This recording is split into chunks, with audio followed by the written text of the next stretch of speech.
as exhibitors, buyers, distinguished ladies and gentlemen. At the outset, I regret I could not join you in person since I had to be in Tamil Nadu, also your partner country, for pressing engagements and would not be able to get back to Delhi until the 11th, by which time your show would be over. I'm truly delighted to see Indus Food expand its horizons, grow, demonstrating a new India which is big and bold.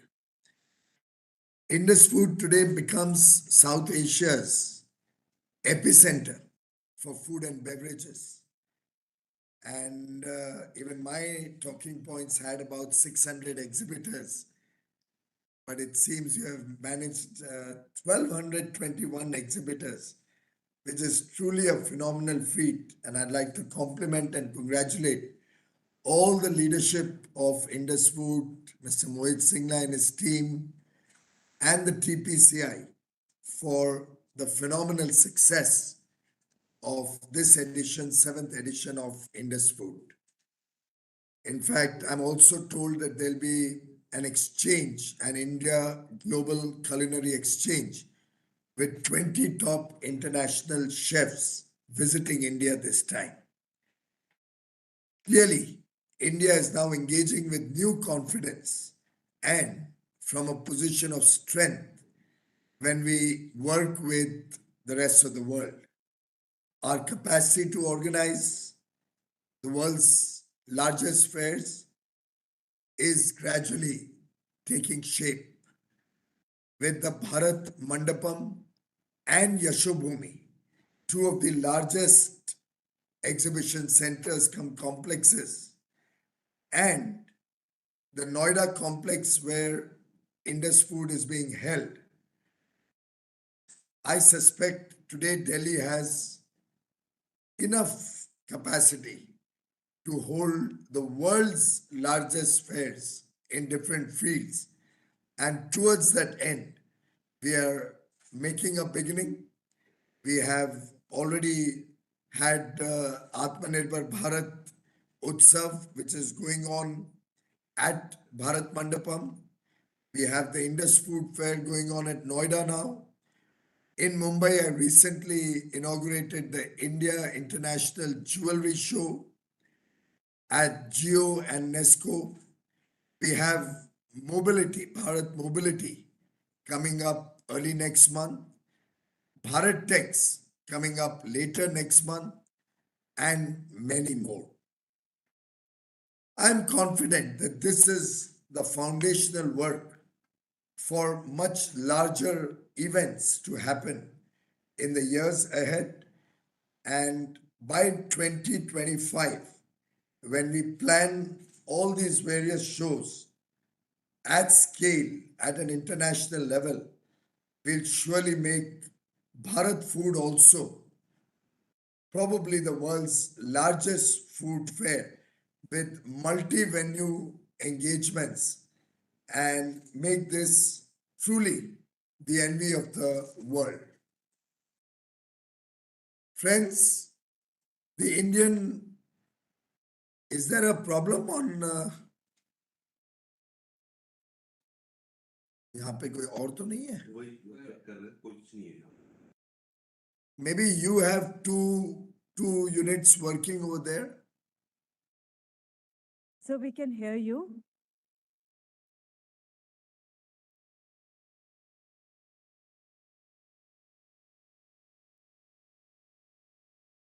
Are you able to hear me now Yes, sir. reasonably?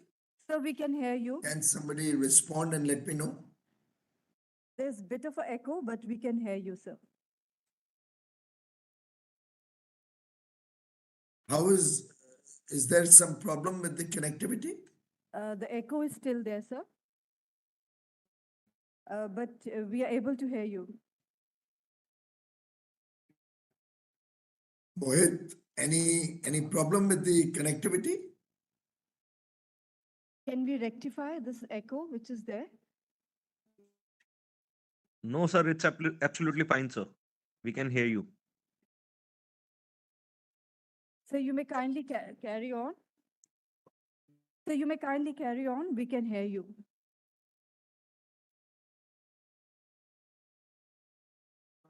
Honorable Minister, sir, you can kindly carry on, sir. We can hear you loud and clear.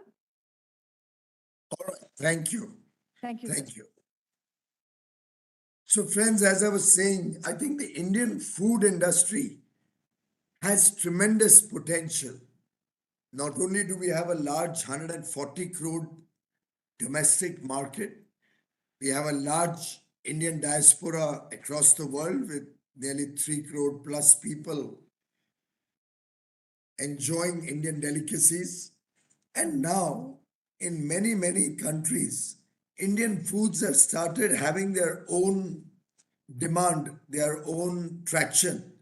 In fact, there's a burst of flavors that one can see today, whether it's sweets like rasgullas or gajar ka halwa, whether it's salt-based products, the namkeens that we offer to the world, or even sour products like rasam, spicy products with our chutneys and the vada paos and bhels of Mumbai.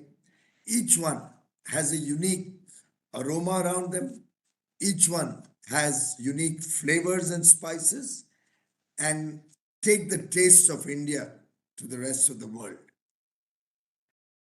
Our diversity in food products also comes from 21 agroclimatic zones, 158 food and agri GIs, and 708 one district, one product food items identified as specialities in different districts across the country. In fact, the Australian Deputy Prime Minister recently relished Delhi street food, and to top it all, he used a UPI payment, a digital payment to pay for the food. I still remember when the Prime Minister of Australia had come to Mumbai, the dabbawalas of Mumbai brought food packed in the dabbas that go to the offices, offered it to him, and he also wore an apron and got down to cooking some Australian delicacies in India. That's the power of India. Today, the world is looking up to India in different areas as the fastest growing large economy of the world with a young demography, solid macroeconomic foundations, and expected to grow dramatically in the next 2 or 3 decades. Our Amrit Kal, clearly we can see India's era has arrived. Social media also plays its role. In fact, the Prime Minister himself is quite a trendsetter. And when he talks about Indian products, when he talks about Indian tourist locations, when he talks about the achievements of India, the world stands up and takes note. Similarly, we have a lot of culinary products which have become very popular thanks to social media influencers of different parts of the country promoting unique and distinctly Indian foods that are popular in different regions. And I remember when I go to different parts of the country and they offer me their local delicacies, it truly is very, very mouth-watering. In Tamil Nadu yesterday, I had payasam. In Kolkata, day before yesterday, I had sandesh and rasgulla. My own home city of Mumbai is famous for pav bhaji, misal pav, or sev puri and bhel puri. Delhi has some of the best chola bhaturas. In Amritsar, the saag and makki ki roti is unique in itself. Each of these products have made India recognized across the world for our unique offerings.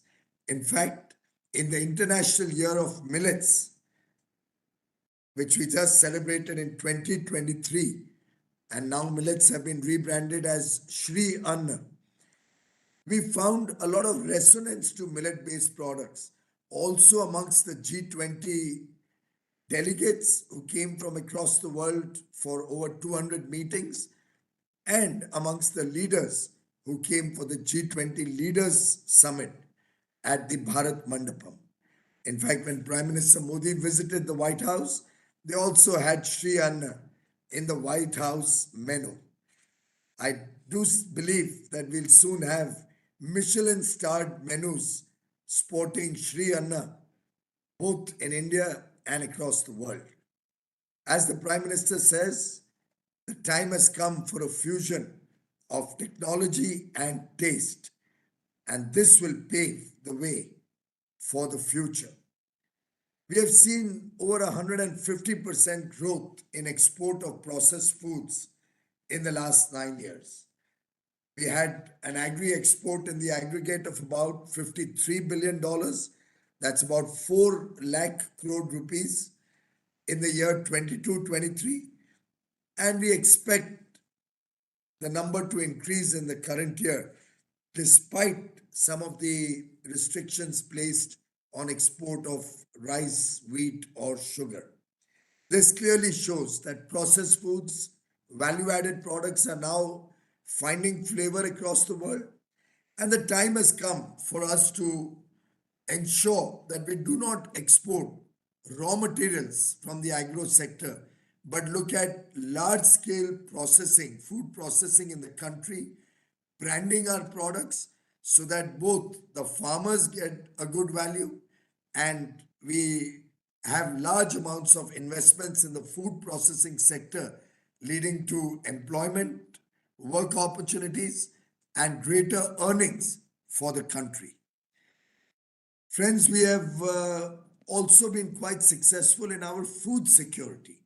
The Pradhan Mantri Garib Kalyan Ann Yojana, through which 81 crore brothers and sisters in the country get free food grain every month from the central government, have also helped us to ensure there's zero starvation deaths in the country. I'd like to compliment our Annadatas, our farmers, and all of you for this very, very singular achievement for which every Indian can be very proud. Recently, we have also launched Bharat Dal, Bharat Atta, when there was an inflationary pressure on tomatoes or onions. The government intervened through NAFED and NCCF, but we were able to control food inflation very efficiently. And I do believe the country today has confidence in the abilities of the food sector to be able to provide for the needs of the country, to provide adequately across the length and breadth of the country at reasonable prices. Our country is moving into the phase of women-led development, and this is one sector, the food sector, where our women can play an increasingly important role. We have leading scientists in the food sector today who are working right from seeds up to finished products. A lot of self-help groups amongst women are also doing some wonderful work in this sector. I'm sure going forward, this will provide huge opportunities for our sisters and mothers to be able to contribute to the Indian economy. Going forward, our focus areas will have to be frozen foods, packaged foods, ready to eat foods, and products which can be preserved for a longer duration, both for domestic consumption and for the international markets. I would urge all the industry participants of this very important Indus Fair to look at collaborations and cooperation, while of course maintaining the competitive spirit, how we can work together to make India a global food melting pot. I have no doubt in my mind that each one of you stars, and I can see some of our star chefs right now on the screen, who make us proud every place that I go to.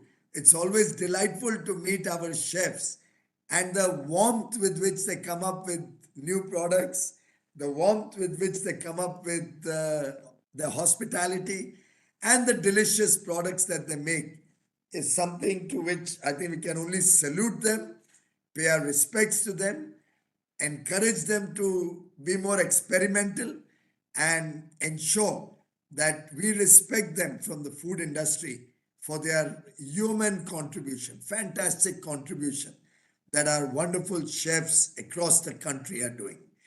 I'm also going to be trying to talk to Michelin soon to see if we can get Michelin to come to India and respect and reward all our wonderful chefs for your unique offerings for the taste not only of India but for the taste of the world. Thank you very much for the service each one of you is doing.